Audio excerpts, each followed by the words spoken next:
अस्सलामुअलैकुम, hi everyone. आज मैं आपके लिए दोबारा से वर्ड्स और कुछ वर्ड्स लाई हूँ, उसके तलफ़्फ़ुज़ और साथ ही साथ मीनिंग भी बताऊँगी। आज की वीडियो अगर आपको थोड़ी सी भी इंफॉर्मेटिव लगे या फिर आपके नॉलेज में इजाफ़ा हो इस वीडियो से, तो इब्राहिम टीवी को सब्सक्राइब कर लीजिए। साथ ही साथ बेल आइकन को भी ऑल पे लगा दीजिएगा और वीडियो अच्छी लगी तो लाइक शेयर करना ना भूलिएगा। Let's get started. Him, इसे। To, दो। Has, रखता है मलकियत।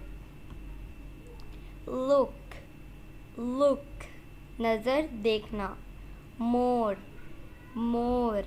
ज़्यादा, मज़ीद। My, मेरा। Our,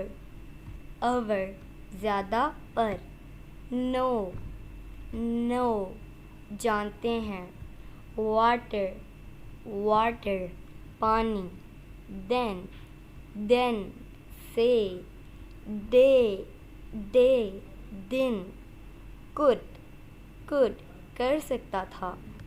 Go, जाओ। Come, आना। Did, क्या। बस यही थी मेरी आज की वीडियो। अगर वीडियो अच्छी लगी तभी सब्सक्राइब करके जाना, वरना आपकी मर्ज़ी। और वीडियो को लाइक भी कर देना, शेयर भी कर देना। मिलती हूँ नेक्स्ट वीडियो में, तब तक के लिए अल्लाह हाफ़िज़।